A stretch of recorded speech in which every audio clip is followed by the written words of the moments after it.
নমস্কার বন্ধুরা, আজকে আপনাদের সঙ্গে পমফ্রেট মাছের একটা ফ্রাইয়ের মশলার রেসিপি শেয়ার করছি। এজন্য পমফ্রেটগুলোকে আমি নুন, জল এবং লেবুর রস দিয়ে বেশ কিছুক্ষণ ভিজিয়ে রেখে খুব ভালো করে ধুয়ে নিয়েছি।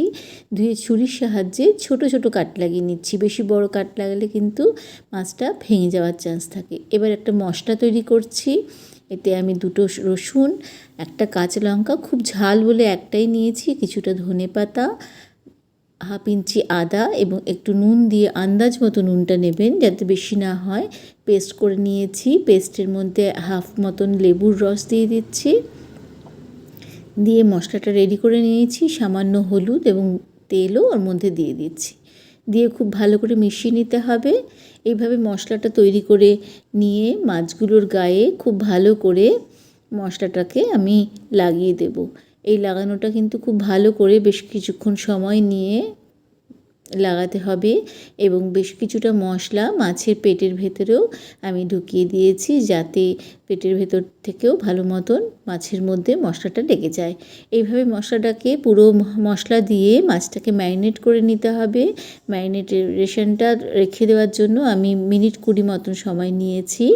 এইভাবে কিন্তু মাছটা ফ্রাই করলে খুব সুন্দর খেতে হয় এবং এটা আপনি যে কোনো কিছুর সাথেই খেতে পারেন, শুধু ফ্রাই হিসেবেও খেতে পারেন, আবার ভাতের সাথেও এই ফ্রাইটা দারুণ লাগে খেতে। বন্ধুরা, আজকে সেই রকমই আপনাদেরকে সার্ভ করে দেখাবো যে দুরকমভাবেই কিন্তু আমরা এই পমফ্রেটের ধনেপাতা কাঁচা লঙ্কা ফ্রাইটা খেতে দারুণ লাগে, সেই সার্ভ করাটাই আপনাদেরকে দেখাচ্ছি এবং মশলাটাও দেখাচ্ছি।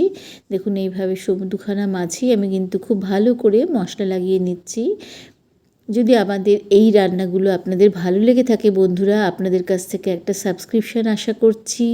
আপনাদের কমেন্টসের জন্যও আমরা অপেক্ষা করে থাকি বন্ধুরা। আপনাদের কমেন্টস আমাদের কাছে খুবই গুরুত্বপূর্ণ বিষয়। আপনারা যদি একটা কমেন্টস করে জানান যে রেসিপিটা ভালো লাগলো কি না, ট্রাই করে একবার দেখতে পারেন, যদি ভালো লাগে একটু কমেন্টস করে জানান, তাহলে আমাদের খুবই ভালো লাগে বন্ধুরা। আমরা সেটা অপেক্ষা করে থাকি যে আপনাদের মন্তব্য কখন আসে। দেখুন, এইভাবে খুব ভালো করে লাগিয়ে নিয়েছি।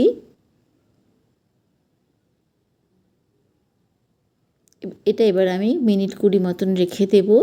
রেখে দিয়ে ফ্রাই করে দেখাচ্ছি আপনাদেরকে এবং কত কম তেলে এই ফ্রাইটা হয়ে যায়।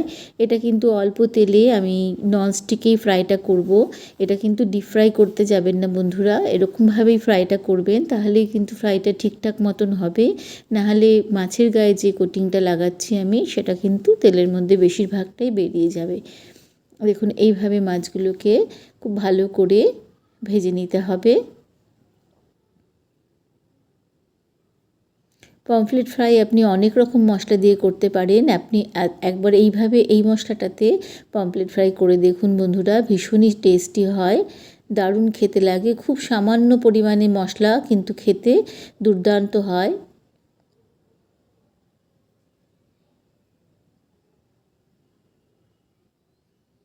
দেখুন, এইভাবে ভেজে নিয়েছি মাছটাকে।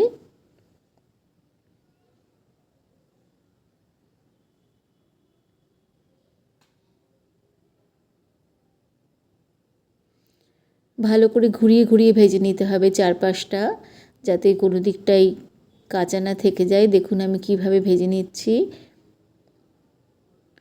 যতক্ষণ পর্যন্ত মাছের মধ্যে জল থাকে বন্ধুরা, ততক্ষণ কিন্তু ভেজে নেওয়া দরকার, নাহলে কিন্তু ভেতরে কম ভাজা হওয়ার চান্স থাকে।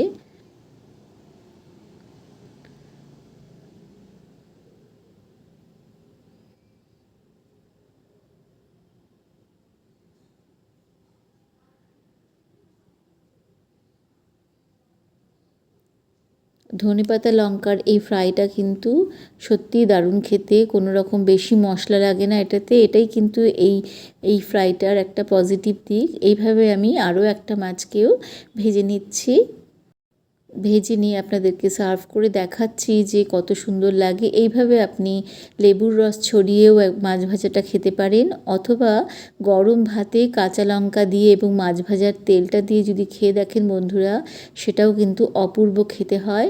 অবশ্যই একবার ট্রাই করে দেখবেন এবং কমেন্টস করে জানাবেন যে আপনাদের কেমন লাগলো। আশা করছি আপনাদের ভালো লাগবে। আশা করছি আবার দেখা হচ্ছে আপনাদের সঙ্গে পরের কোনো রেসিপিতে।